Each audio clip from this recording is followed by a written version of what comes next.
9.1. What does evolution mean for man? In Hylozoics, we study evolution in the widest possible perspective, as a part of the cosmic process of manifestation. This is necessary if we are to have a correct view of its goal. But we must not forget the human side of the matter. If Hylozoics is to have a practical value for us, then it must be able to help us to live better and richer lives now in this existence.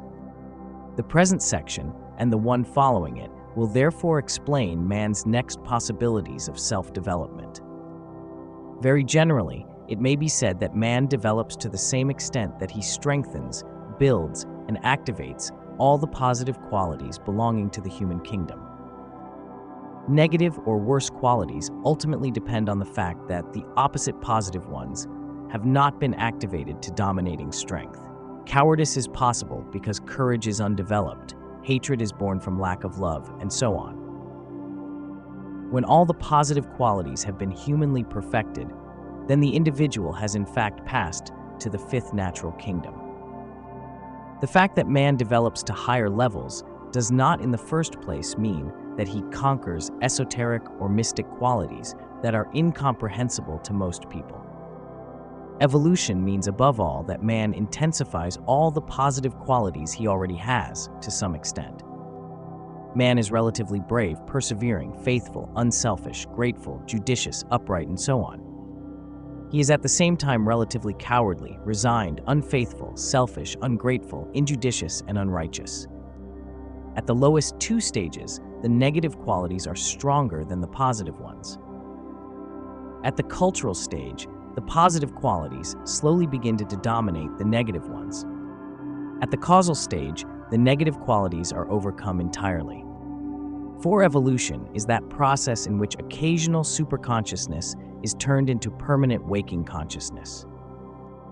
The boundary between waking consciousness and the superconscious is always individual and conditioned by the individual level of development, reaping, and self-activation.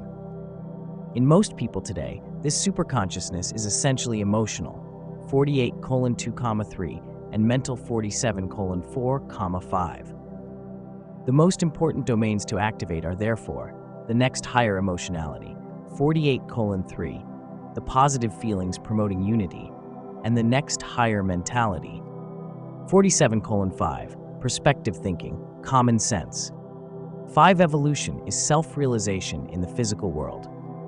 It is the human, physically waking conscious self, the monad's consciousness in the physical brain, that by its own work gains nobler qualities, deeper understanding, wider competence, greater energy. All this must be clearly expressed in the physical world and in the interplay with other people. Experiences and achievements in the private inner sphere may appear, however, decisive to the individual. But if they do not result in his making a better contribution in the physical, becoming a better helper also of others, then there is a great risk that his spiritual experiences are just self-deception.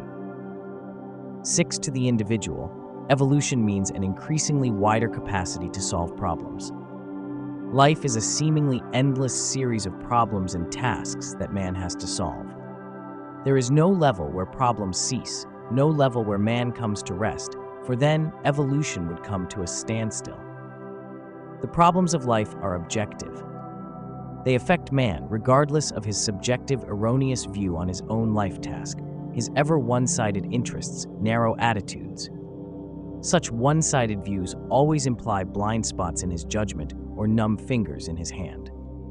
When man has omitted to acquire important qualities and abilities, or chosen to close his eyes to realities, then the law of destiny will put him into situations where he is forced to develop the very neglected and disdained qualities and capacities. 7. Evolution is a process leading to a higher degree of self-activity. At lower stages, where the majority still are, man is predominantly a passive product of impressions from his environment. 2. Ment and impulses from his subconscious. He is the slave of the massive telepathic pressure from public opinion and automatic reactions in his envelopes. Self-activation means that the human monad learns to feel and think more and more independently. In so doing, man takes the first steps towards mastering the consciousness of the envelopes, so that he will finally be able to decide for himself what he will feel and think. 8. Evolution is a gradual emancipation from illusions and fictions. The intellectual fictions lose their power as man studies the esoteric knowledge of reality and eventually learns how to eliminate his rooted habit of confusing opinions with facts, abstract theory with concrete reality, speculation with knowledge. Illusions are harder to get at. They are emotional valuations that divert from the goal, conflict with the laws of freedom, unity, self-realization, and activation, create attitudes that are hostile to life and knowledge. Those are wrong attitudes to possession, which is money, esteem, which is glory, and power. The esoteric teachers have inculcated that the most efficient emancipation from illusions is achieved through unselfish service. 9. Evolution is realization. It is true we say evolution of consciousness, but evolution concerns the power or motion aspect just as much.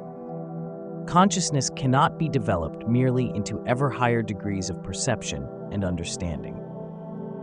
Consciousness also must learn how to use the ever higher energies, conquer the corresponding wills and skills. What is the use of omniscience without omnipotence? According to Hylozoics, man develops only insofar as he realizes that it increases his skill in action. The physical world is the most important one.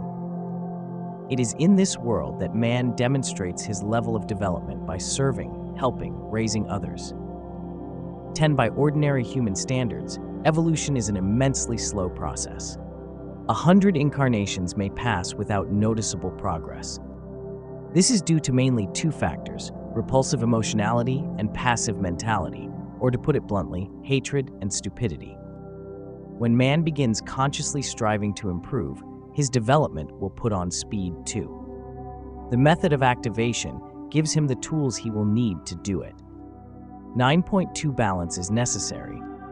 One evolution is supposed to result in a better and not worse balance between man's different kinds of consciousness and energies. Man is a whole of physical, emotional, and mental nature.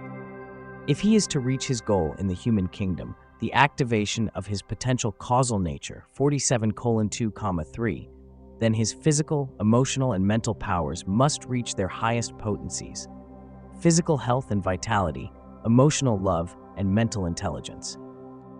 If any one of these life manifestations is neglected, then man will miss a necessary lifting force. And if any one is suppressed, it means that energies are locked in the envelopes and so block vitalizing causal energies pouring down. Then the result will be reduced vitality, disease, depression, ideas fixed. 2. The organism must receive its due. Exercise, fresh air, relaxation, freedom from rush and tear, regular and sufficient sleep, as much as possible out of doors, are especially important for all spiritual workers. The importance of diet is often exaggerated by those spiritual seekers who have not yet reached the balancing view of perspective thinking. Everybody should eat the food that makes him the most efficient in the physical world. The organism that is everybody's inheritance is different from any other and therefore demands individual treatment. 4. The mystic's lack of interest in higher mental activation, 47:5, and the one-sided intellectualist's unwillingness to cultivate the higher emotionality, 48:3, are equally big mistakes. The mystic often lacks common sense. He may interpret his revelations towards sheer absurdity. I am the cosmic Christ, the world exists only in our mind, and so on. The intellectualist often ends up in negative emotionality, a state of permanent irritation and contempt as the result of comparing himself with others. In so doing, he may pervert his 3. Superior intellect into pursuing aims that are hostile to life.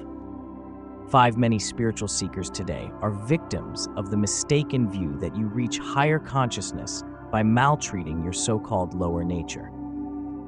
It is true that, sometime in the future, we shall have grown out of all consciousness below mentality. But this will only be when we can function with objective self-consciousness in our causal envelope and then quite naturally have lost any interest in emotionality. If we believe that we will reach higher consciousness by denying the lower, then we confuse cause and effect. The child will not grow up by being hindered from playing, but will only be retarded in his growth. By the very play, he will be able to mature, and thereupon he will give his toys away to his younger brothers and sisters. It is not by suppressing emotions and urges, our natural playfulness, that we reach higher powers, but by gradually ennobling them towards the ideal. 9.3. The problem of evil.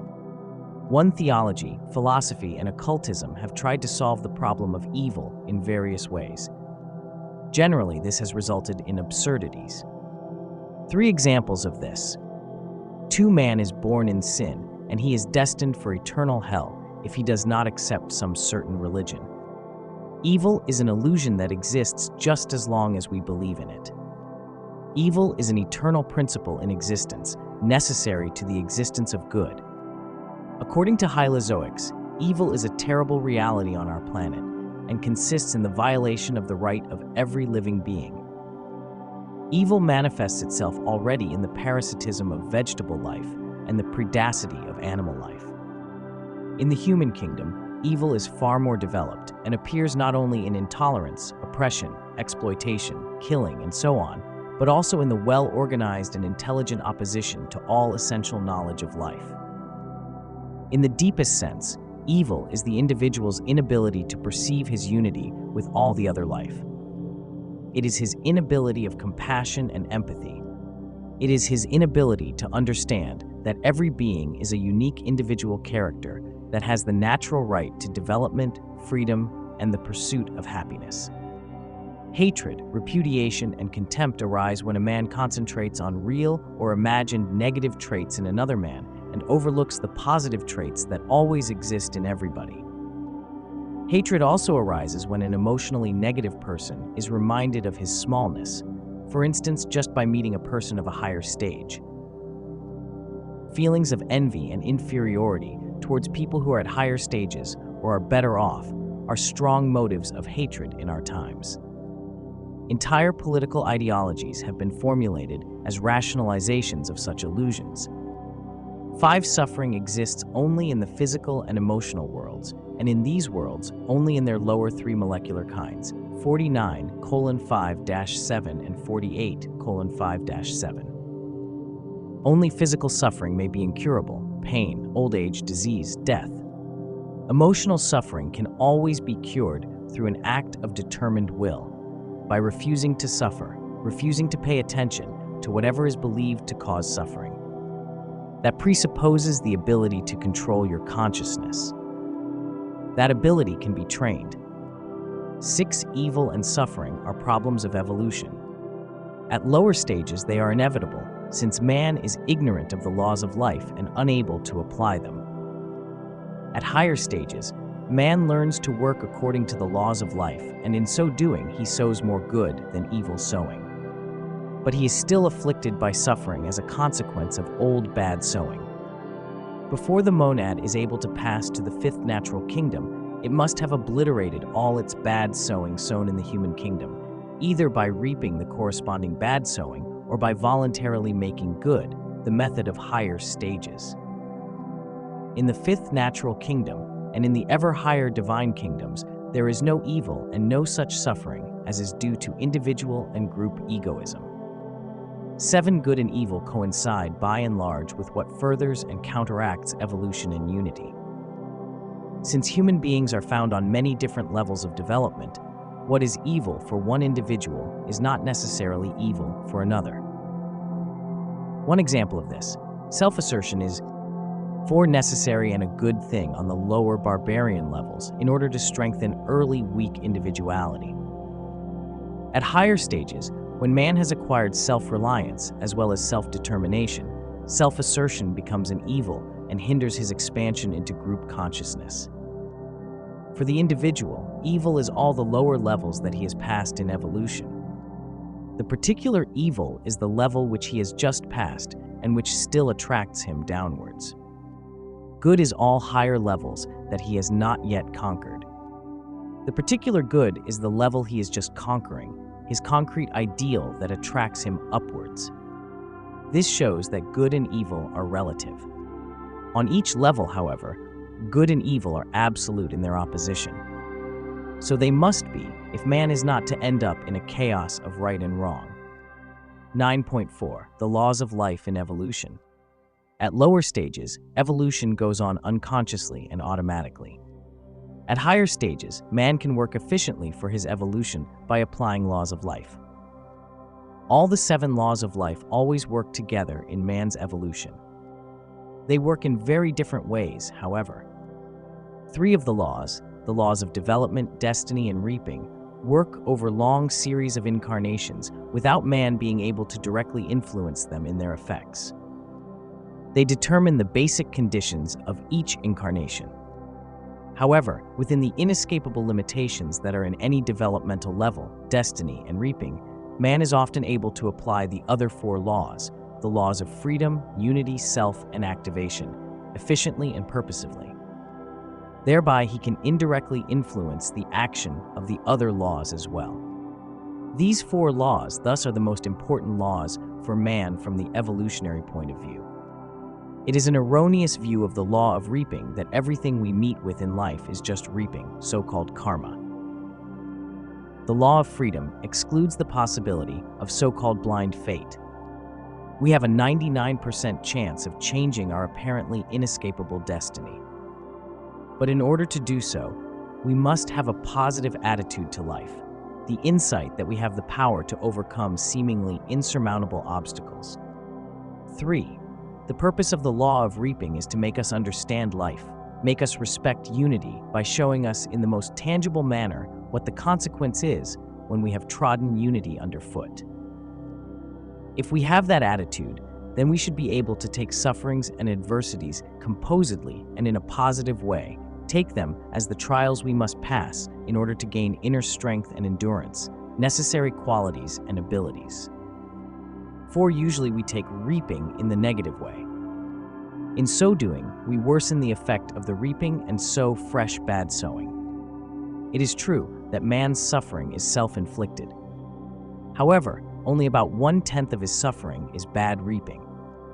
The remaining 9/10 must be put down to his negative way of facing his bad reaping by sorrow, worry, fear, depression, grief, hatred, desire for revenge, and so on. Imagination magnifies, and imagination causes us to relive suffering many times over. At the stage of culture, man awakens to the insight that he must learn to control his consciousness, consciously keep his thoughts, feelings, and imagination in check. Thereby, he has discovered the most efficient weapon there is in his war against suffering. Using it, he can learn to overcome the very most of his suffering. 9.5 Positivization. Already in the subhuman kingdoms, the monad has managed to acquire a basic tendency. This is either attractive, positive, or repulsive, negative. Having an attractive basic tendency, the monad strives instinctively to adapt to the beings around it, because it, albeit vaguely, perceives its inescapable unity with them. Having a repulsive basic tendency, the monad strives to assert itself against the life surrounding it, to exploit it, and to dominate it. The 2 basic tendencies develop further in the human kingdom into love and hatred, the will to unity and the will to power. Those human monads who have the repulsive tendency must overcome 5 it, replacing it with the attractive tendency before they can reach the causal stage. This demands a gigantic work, especially since the majority of mankind on our planet have acquired the repulsive tendency. It is not easy for the minority working to strengthen or acquire attraction when their environment with its individual and collective negativity also affecting them telepathically counteracts that striving. Repulsion is the most massive hindrance to evolution on our planet, collectively and individually. From this, it is clear that work for attraction-unity, love, understanding, tolerance, brotherhood, cooperation is the most important evolutionary work that the individual and the collective can do. The necessary basis for this work is the individual's striving for a positive attitude to life. 3, our attitude to everything in life, to other people, and to ourselves, is either negative or positive. 4, the negative attitude, traditionally called evil, includes everything that counteracts the laws of freedom, unity, self-realization, and self-activation. To this belong all tendencies to curtail the right of man to live his life as he thinks fit, as long as he does not violate the right of others to the same.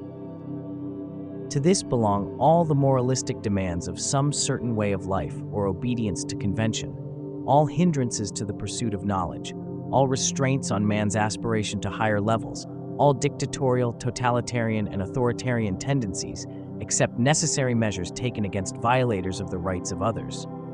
Everything that tends to instill into man fear, pessimism, discouragement, and the sense of meaninglessness or absurdity. Plenty of examples in modern art.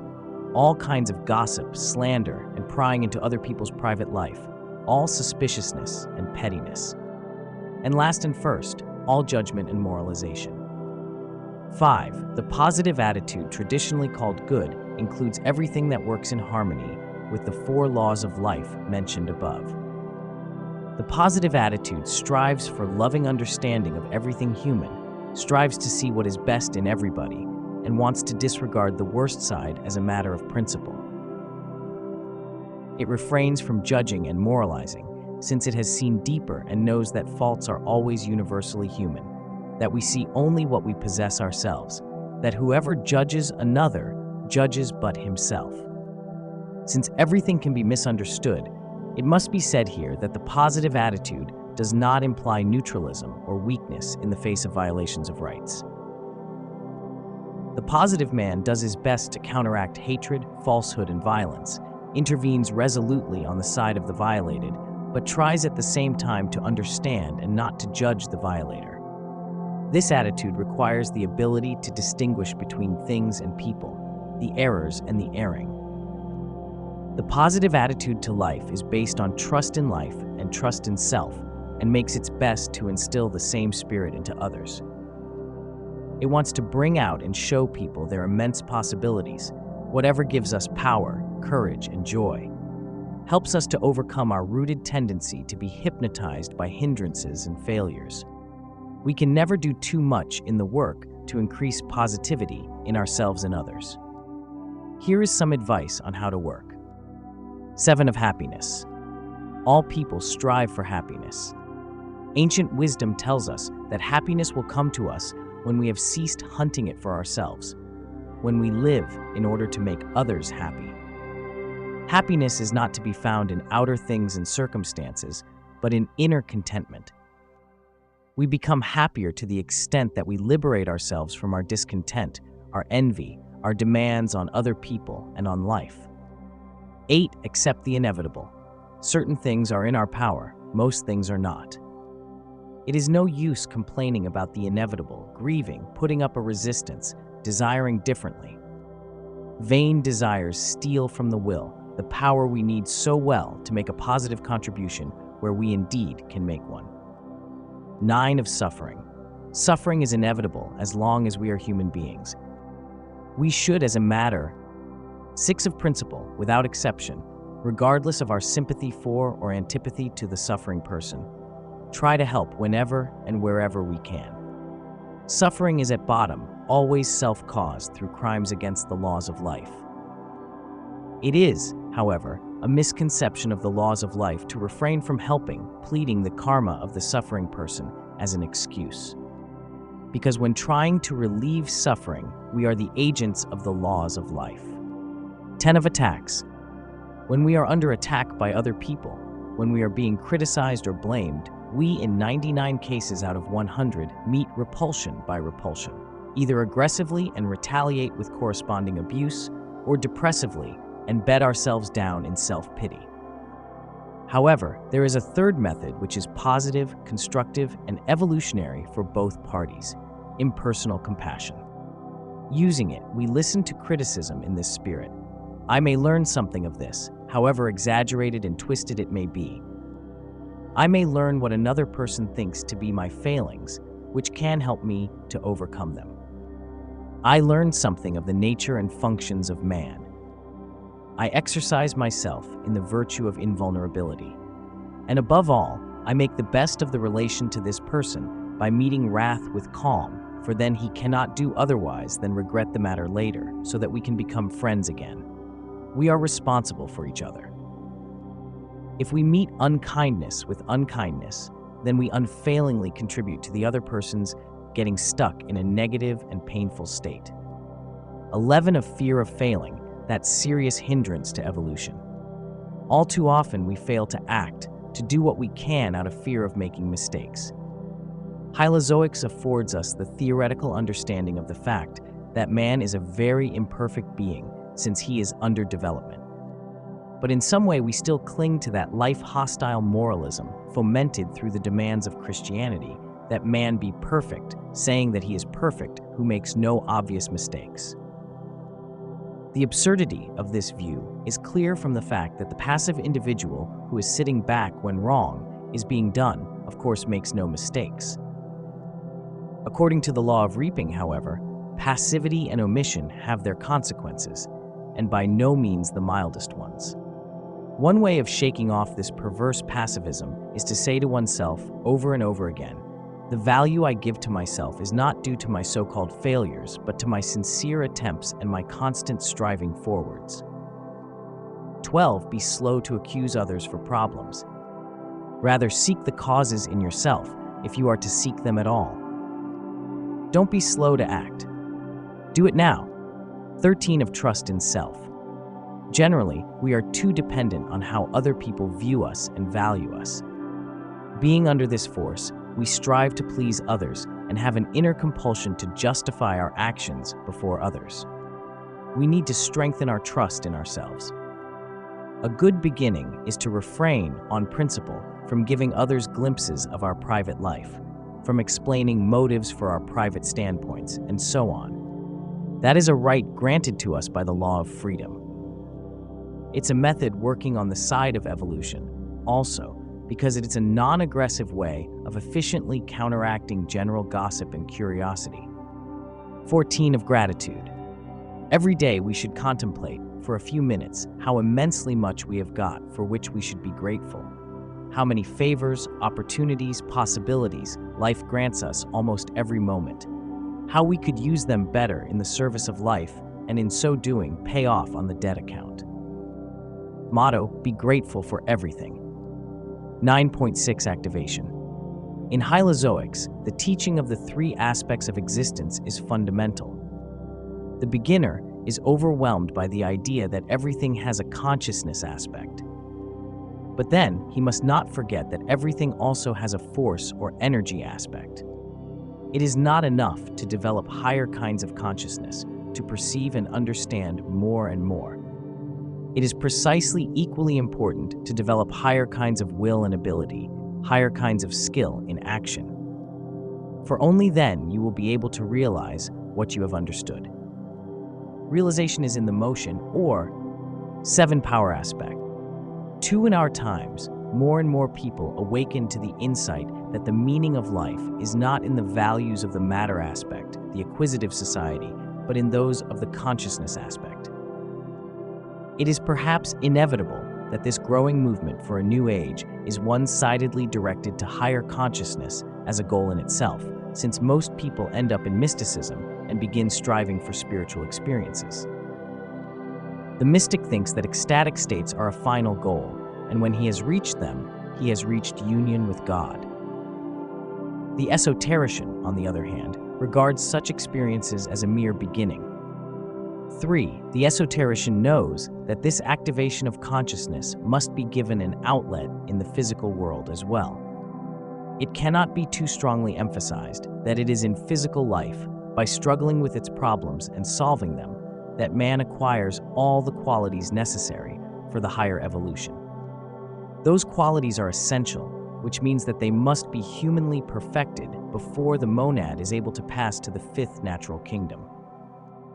4. The essential qualities are perfected through a serving attitude, resulting in a life of service.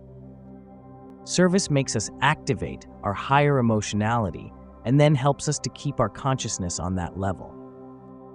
Service helps us to keep our attention away from the negative emotions of other people and hinders such emotions from arising in ourselves. Emotions of egotism, self-pity, irritation, aggression, depression. Service helps us to see things, people, and ourselves in a more realistic perspective. Service helps us to liberate ourselves from many illusions and fictions. 5. Self-activation, extrovert activity, and service are necessary to efficient evolution, also to counteract a too great and useless sensitivity. The explanation is this.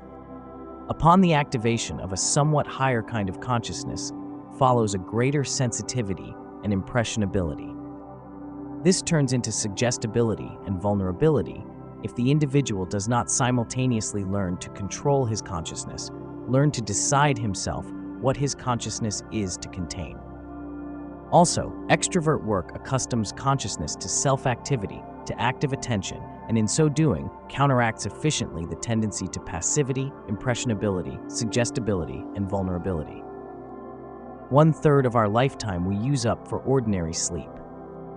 In addition, most of our so-called waking hours we live through in some kind of half-sleep. Then we are little more than mental robots, and the self is neither wide awake nor particularly attentive.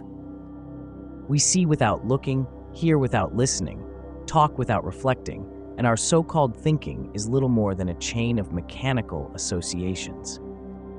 When occasionally awakening to a state of greater wakefulness, it is like being roused from sleep, so we have no exact or clear memory of what we have just done or thought about. Only when some certain thing catches our interest do we give it our full attention. However, even in this state of heightened attention, we in most cases still lack self-consciousness, the insight of I am here now, I am looking at that thing, and so on. It is in a way frightening to see that one is much more mechanical than conscious, and that one practically does not possess self-consciousness. Instead of being frightened, however, we could use this insight as the starting point in our work upon ourselves. For we have no incentive to work hard to acquire something that we presume we already possess, namely self-consciousness. Just a bit of self-observation is enough to convince us of the fact that this presumption is a piece of self-deception. Only those who have trained themselves in self-observation and self-remembering for a very long time possess permanent self-consciousness. We others have it for 5 seconds or so once in a while. All this is indication that mentality is still but faintly developed in mankind. Man is essentially an emotional being. However, we can develop mentality and with it, its most important quality, self-consciousness. We can learn to control our thoughts so that it will be we who decide what we are to. 8. Think and not to think. We can learn to live in inner subjective reality as well as outer objective reality with a heightened degree of self-presence. The two decisive factors are our understanding of the fact that we are not self-conscious but can become so, and our power to control attention. Now and then, for brief intervals, we remember this fact and become more awake. But after a short while, the robot takes over and we forget ourselves. Thus, we have some capacity for self-remembrance, but we constantly forget to use it. We really should be able to do so many times a day. 9. The training of attention is the basis of all methods of activation taught in the esoteric schools. This begins with the question, when you attend to something, is your attention controlled by some mechanical tendency, or do you control it? Being fascinated by a television show so that you forget yourself for close to 2 hours is an instance of the lowest kind of attention, robot control. Studying yourself and the other person while the two of you are conversing is an instance of attention of the next higher kind, self-control. Attention of the third and highest kind is achieved when you are able to attend to an external object, such as a flower, for instance, or an internal one, which is your own thought process, while at the same time being self-conscious, saying, I am here right now. Attention of this third kind can be symbolized by an arrow pointing in both directions. This is very difficult, and in the beginning it is achieved only at rare intervals. However, unflagging hard work will yield results, so that in the end, a permanent state is achieved. That work is necessary, since this state is the basis from which all higher kinds of consciousness are developed. They could all be described as a series of more and more powerful kinds of permanent self-conscious attention. There is nowadays a great interest in various forms of meditation. From the esoteric point of view, 3 stages are to be distinguished: concentration, which is a preliminary stage, meditation proper, and contemplation. Concentration is the same as self-controlled attention. You pick an object to attend to, and do so for as long as you can keep your attention, not allowing foreign thoughts or associations to come into the process. Meditation is that higher quality of self-controlled attention where you simultaneously remember yourself, exercise self-remembrance. I am thinking this. If you lose self-consciousness at this stage, the result is trance or ordinary sleep. If you succeed in keeping self-consciousness, however, you may reach the 3rd stage, that of contemplation, where the object of meditation is seen in the light of a higher kind of consciousness, so that illumination, that is, higher insight, ensues. 11, needless to say, forms of so-called meditation, where attention is not controlled and self-remembrance is not exercised, are not efficient for the achievement of higher consciousness, and so really should not be called meditation. 12, there are risks with meditation. If you have some wrong motive, dash the desire to become great and important to gain occult powers, for example. Meditation will do you more harm than good. The motive of our meditation should always be to perfect our tools for the service of evolution. Meditation should never concern uncertain things or hypothetical problems, but only real or at least probable things. Otherwise, you will engrave existing fictions and illusions deeper into your consciousness. 13. The greatest effect of meditation is achieved when it is exercised daily and then preferably at the same time. It should be short, 5 minutes are enough, and be interrupted as soon as concentration cannot be kept anymore and thoughts start wandering. 9.7 Thought power. One thought is the most powerful, most important energy man can use for his purposeful evolution. The following 7 insights can be utilized in this work of his. 2 open parenthesis, 1 close parenthesis, energy follows thought. Every thought and feeling is a cause that has an inevitable effect. It takes shape in some way or other. The corollary is true as well. Everything you want. 9 to take shape. Everything you strive for or want to achieve must first have been thought. Everything you think of, observe, and regard with attention is influenced. Thereby it is reinforced and vitalized. 3 times 2, thought is reinforced by repetition. The energy effect resulting from every thought and feeling is reinforced by repetition. The more often you repeat a certain consciousness content, the stronger it will get, the more easily it will recur in your consciousness. Finally, it will manifest itself in action quite automatically. 4 open parentheses, 3 close parentheses, do not fight the negative. Since everything that consciousness attends to is reinforced, you should not fight undesirable negative qualities, not dwell on them in thought and feeling, not deliberately break with the past, not fight faults and failings. For such an attitude just leads to a hopeless war against them. On the contrary, you ignore them, resolutely refuse to give them any attention at all, and concentrate on the opposite, good qualities. In so doing, you starve out the negative qualities, and they will pine away for lack of nourishment. 5 open parentheses, 4 close parentheses. Thought can never be lost. Nothing that has ever passed through attentive waking consciousness will ever be lost. Everything is preserved in memory, which is the subconscious, and lives on there with its greater or lesser force. Like memories, so also acquired qualities can never be lost. They can become latent, but can be resuscitated. From this it follows that every least positive thought or feeling has a permanent effect in the great positivizing work. becomes a big or a small brick in the great construction work.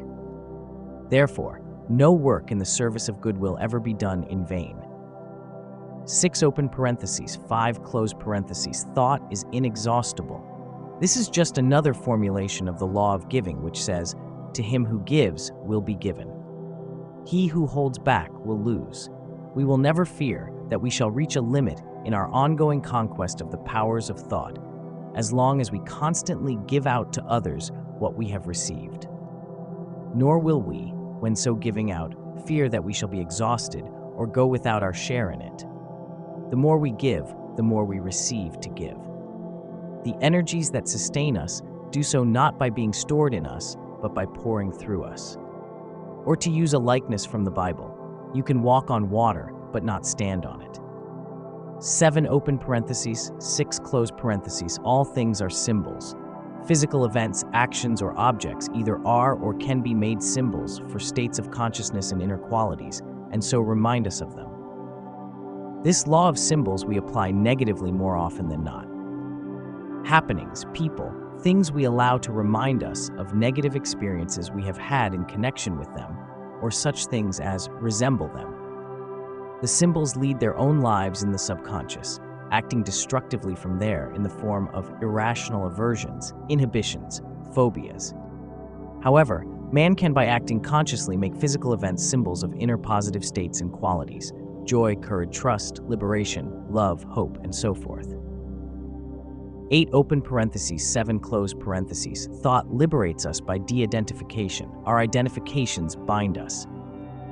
The most typical features of almost all our consciousness activities are mechanicalness, absence of self-consciousness, and identification. They are but 3 aspects of the same condition. Identification is so common a feature that we hardly notice it. It is the water we like fish live and swim in. Generally, it can be described as a mechanical force inside us that directs our attention to some object, such as a thing, person, event, thought, feeling, and so on, so that we become completely absorbed or lost in it, in which process we temporarily also lose our power of self-remembrance, self-consciousness, and will. 9. You can make the following experiment. If you have some power of self-observation, you know that in your life there are certain recurrent situations which are negative, unnecessary, and self-caused. There are, for instance, conflicts with other people, your demand for other people's consideration, your feeling that you do not have the attention you deserve, and so on. During a conflict with another person, negative emotions arise that are unnecessary and harmful. Those emotions swallow you up so that for the time being you do not know of. 10. Anything else. You are identified with those negative emotions. I am angry, I am sad, I feel hurt, and so on. Now the experiment consists in your trying to catch yourself just before you are carried away by this negativity.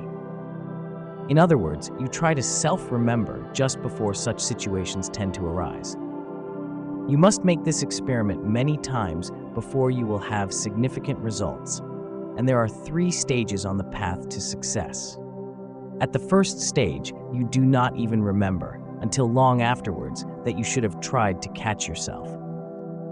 At the second stage, you do remember at once afterwards, and yet too late, and you leave the state of identification with the insight. Right now, I am awake, but only a moment ago, I was fast asleep. The third stage is the stage of success. You wake up in time and hinder the robot within you from taking over. 10. This experiment is valuable in a double sense. It demonstrates to you that you are a robot and asleep, but can become a self-conscious, awakened being. It shows you a way to improve your relations with other people. 11. A few insights that may be of some use. Do not say, I was angry. Say, a feeling of anger took possession of me. All art of living can be summed up in the words, I am not my envelopes. My envelopes desire this, but I do not desire it. 9.8 Methods of activation. The following 6 methods of activation are based on the 7 insights of thought power. They are efficient if used regularly and have no negative effects if used in the manner prescribed in Chapter 9.6. 2 open parenthesis, 1 close parenthesis, self-observation. You exercise observation of yourself, your inner states.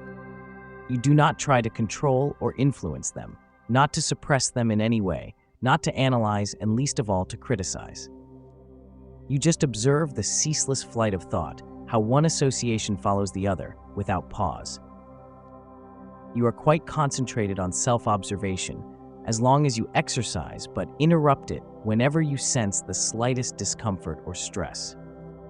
This exercise can be done as often as you like, for some minutes at a time. Eventually, you notice the positive effects of this simple exercise. Unrest, inner division, and dissipation, which more often than not are due to telepathic mass pressure, are reduced. Concentration, calm, and inner harmony increase. Undesired feelings and thoughts do not assert themselves as much as before. Often, they are eliminated before reaching the threshold of waking consciousness. 4x2 meditation on desirable qualities. You concentrate your attention on a particular chosen quality for 5 minutes at the most. You study it from all sides, conceive of it as increasing in strength, visualize yourself in situations where it is put to the test.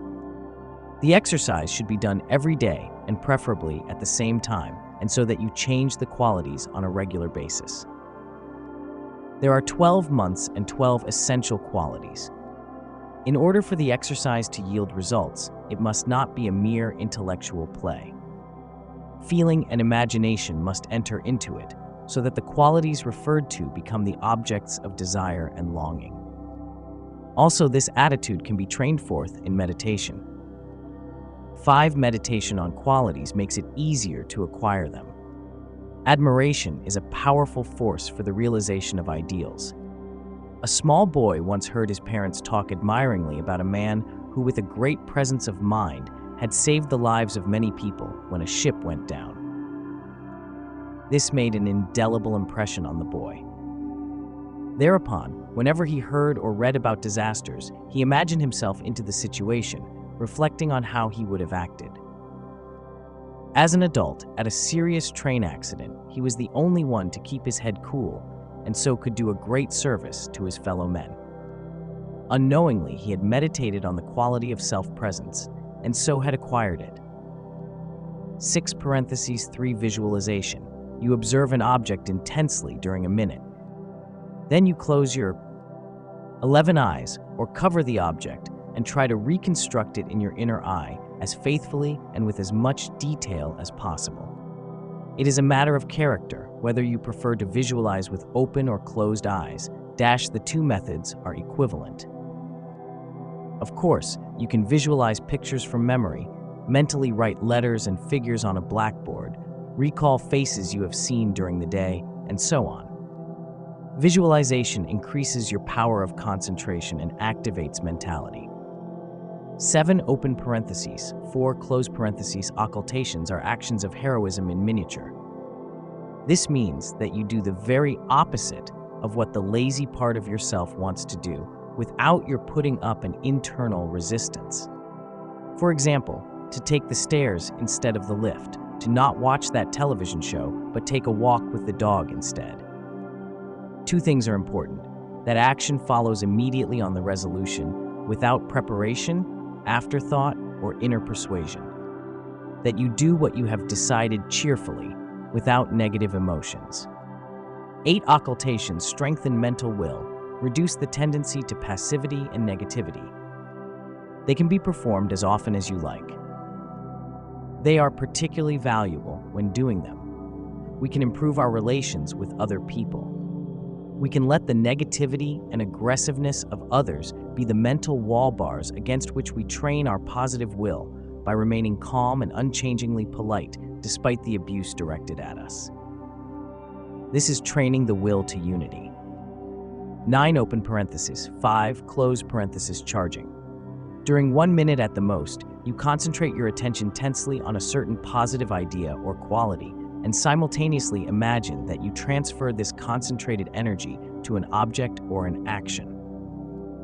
Then you direct attention to something else. 10 The effect of the exercise is as real as the energy transference according to the law, saying that energy follows thought. The thought of power is power and gives power. Using it, you positivize those surrounding you and yourself. The charge remains for a long time and is reinforced by repeated charges. A new contact, or just the association of thought with the thing charged, evokes the positive idea in the consciousness of the charging person, according to the law saying that all things are symbols. In this manner, you may surround yourself with quite a set of mental power stations radiating positive energy of all kinds. Using positive energy, you can charge gifts, favors, handshakes, everything you like. Just one warning: do not give any energy to the unworthy, malicious people who return evil for good. Love is an impersonal energy, an axiom in esoterics. This implies, among other things, that with our love energies, if they are strong enough, we intensify the various tendencies already existing in the person to be charged. If these are predominantly negative, then those are the ones that will be the most reinforced. Like the warming rays of the sun, cause beautiful flowers to grow. But thistles as well. 12(6) Self-remembrance. You will recall what was said about this in chapter 9.6.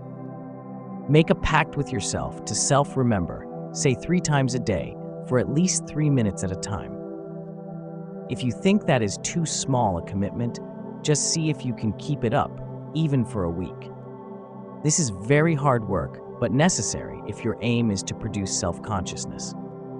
13, however, you will have to make your own experiments to convince yourself why it is better to self-remember than not to do it. You will find that the best method is to compare states of consciousness. You are always moving from a state of relative wakefulness or self-consciousness towards a state of relative sleep or mechanicalness, or vice versa. For example, ask yourself about a thing you regret having done. Could I ever have done it in a state of self-remembrance? It takes some time to find the knack in self-remembrance. In a way, it is like learning to ride a bicycle. Every normal person can do it. It's impossible to do it at once, but all of a sudden the skill is there. Unlike riding a bicycle, however, you have to regain the skill every time you remember to remember yourself.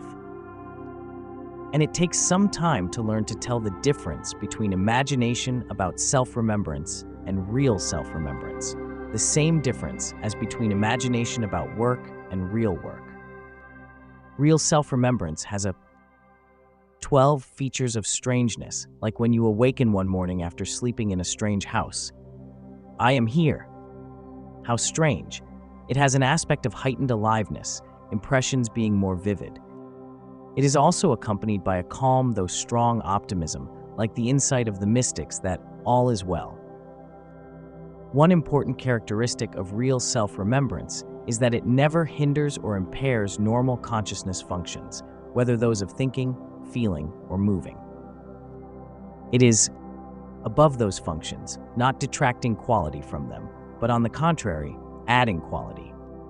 15 Self-remembrance has many quality degrees in an ascending scale. Eventually, you will learn to put more and more into it, using it in connection with more and greater ideas, observing in several directions, engaging several consciousness functions simultaneously, thinking, feeling, receiving sense impressions, and moving muscles with self-presence and intention. Once you have discovered this world of self-remembrance, you will never see the end of its riches.